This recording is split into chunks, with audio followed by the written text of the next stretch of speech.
আমি চলে আসলাম আমার ঝুমা পাকশালায় আরেকটি রেসিপি নিয়ে। আজ আমি আপনাদেরকে রান্না করে দেখাবো রূপসী রুই।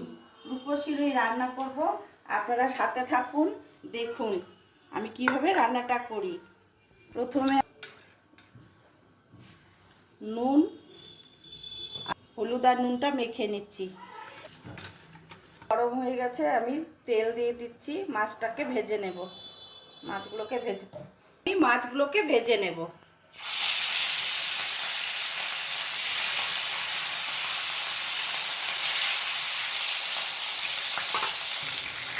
মাছগুলোকে উল্টিয়ে দিয়ে দেখি এক পাশ ভাজা হয়ে গেছে, উল্টিয়ে আরেক পাশ ভেজে নিচ্ছি।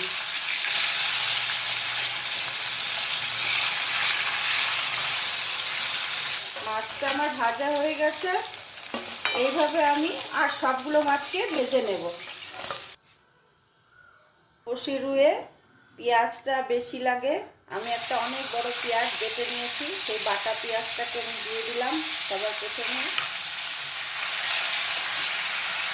আর এই 1 চামচ রসুন বাটা দিয়ে দিলাম। 1 চামচ লঙ্কা বাটা, কাঁচা লঙ্কা বাটা দিয়ে দিলাম। আমরা কাঁচা লঙ্কা খাই, কাঁচা লঙ্কা বাটা দিয়ে দিলাম। এই রান্নাটাতে হলুদ ব্যবহার হবে না। গ্রেভিটা যে হবে সেই গ্রেভিটাতে কোনো হলুদ দিতে হবে না। দিচ্ছি একদম সামান্য পরিমাণ একটু মেথি বাটা আর নারকেল বেটে রেখেছি, এই নারকেল বাটা দিয়ে দিলাম।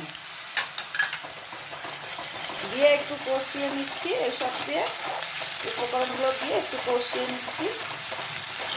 এবারে দিয়ে দিচ্ছি এই অল্প পরিমাণে 1 চামচ পরিমাণ সর্ষে বাটা, কালো সর্ষে বাটা, একটা টমেটো বাটা, মতন নুন,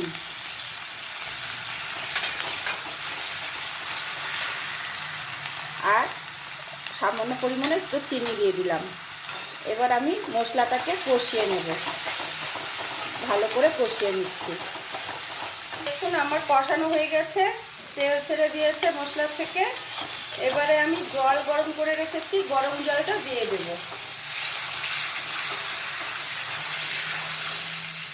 মাখা মাখা হবে গ্রেভিটা। মাছগুলো দিয়ে দেব। হয়ে গেছে, আমি এবার মাছগুলো দিয়ে দিচ্ছি। দিয়ে দিলাম। আমার রান্নাটা হয়ে গেছে, আমি ঢেলে দিচ্ছি।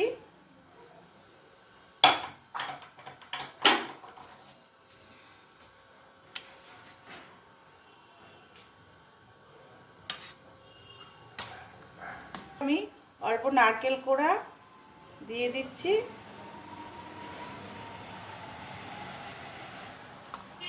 আর এই ধনে পাতা কুচি করে রেখেছিলাম সেটা দিয়ে দিলাম।